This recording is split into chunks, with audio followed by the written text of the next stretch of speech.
if you track women through their ovulation cycle and you show them a picture of a man, same man, and you do nothing but vary his jaw width, when they're ovulating, the guy with the wider jaw is more attractive, and when they're not ovulating, the farthest away from that, the guy with the thinner jaw is more attractive, and that's associated with testosterone levels. And so women who are fertile like more masculine men, and basically if you're on the pill, then you're never in that ovulation phase.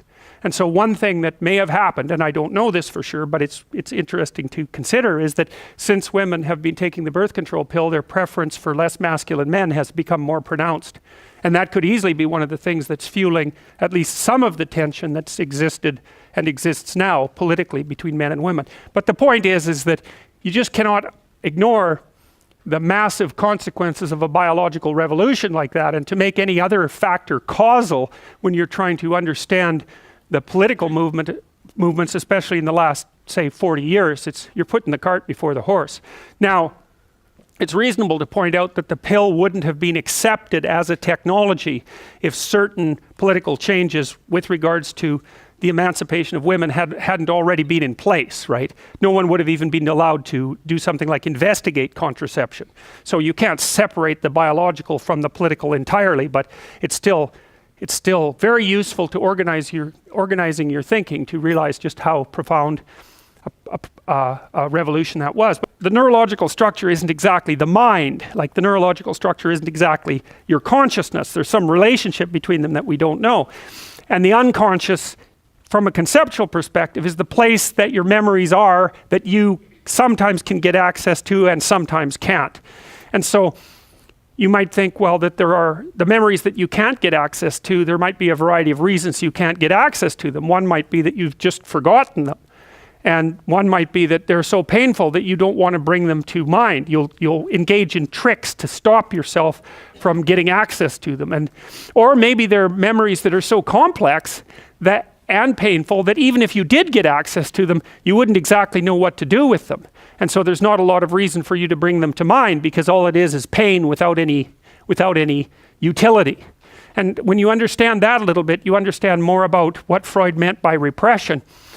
The thing about Freud is that he kind of believed that, like many people believe now, that when you remember an event in the past, it's almost as if you're using a videotape recorder, and that when you experience that, the memory is somehow recorded in you like it happened. But that's not a very accurate version of how memory works. I mean, we know that memories can be easily distorted. For example, if you interview someone about an event and you make suggestions that there was something present in the event that wasn't there, and then you bring them back a couple of weeks later and you ask them about the same event, they'll often incorporate the thing that they were told into the event. And the idea that you can make an objective record of something that's happening to you is kind of a strange notion anyways, because, so for example, if you're having an argument with someone and later you're asked what the argument was about and the other person is asked what the argument is about, there's no necessary reason why the accounts will jibe at all, because a lot of time when you're having an argument with someone, you're arguing about what the argument is about, right? You say, well, you're angry at me. Well, why? This is why I think you're angry at me. And you say, no, this is why I think this event has occurred. And you're thinking about, especially if we know each other well, you're thinking about the contextualization of that event across our entire history. And I'm doing the same thing, and I'm going to highlight things that you're not going to highlight, and I'm going to draw causal inferences that you're not going to draw. And for us just to get on the same page about the memory is going to be very difficult.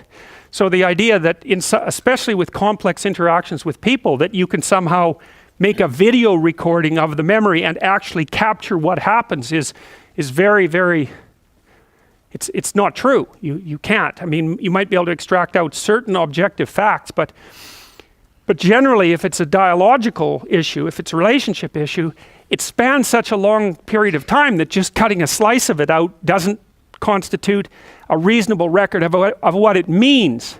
And that's what you're more concerned with too. Like when you have an experience, you're not so much concerned about what happened from an objective perspective.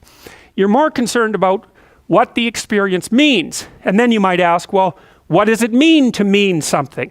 And that was the question I was trying to answer in that paper I had you read right at the beginning of the class. But one of the things that meaning means is that it has implication for the way you look at the world or the way you act in the world. And so if I tell you something meaningful, what that's going to mean is in the future you're going to act slightly differently, or maybe radically differently, depending on how meaningful it is, but also that the way that you look at the world has shifted. And the way that you look at the world is actually an unconscious process. I mean, you don't know while you're looking at the world how it is or why it is that you're looking at the world in that way. I mean, because, well, first of all, it would just be too complicated. And second, you wouldn't be able to concentrate on what was actually going on. So your attention, for example, is mediated by unconscious forces. And you know that perfectly well. And this is another Freudian observation. You know, if you're sitting down to study, for example, your conscious intent is to study, but you know perfectly well that all sorts of distraction fantasies are going to enter the theater of your imagination non-stop and annoyingly, and there isn't really a lot you can do about that except maybe wait it out. You know, so you'll be sitting there reading and your attention will flicker away. You'll think about, I don't know, maybe you want to watch Jane the Virgin on Netflix or something like that, or maybe it's time to have a peanut butter sandwich, or you should get the dust bunnies out from underneath the bed, or it's time to go outside and have a cigarette, or maybe it's time for a cup of coffee, or it's like all these subsystems in you that would like something aren't very happy just to sit there while you read this thing that you're actually bored by, and so they pop up and try to take control of your perceptions and your actions non-stop. Maybe you think, well, this is a stupid course anyways, why do I have to read this damn paper, and what am I doing in university, and what's the point of life? It's like you can really get going if you're trying to avoid doing your homework, and then you might think, well, what is it in you that's trying to avoid? Because after all, you took the damn course and you told yourself to sit down. Why don't you listen?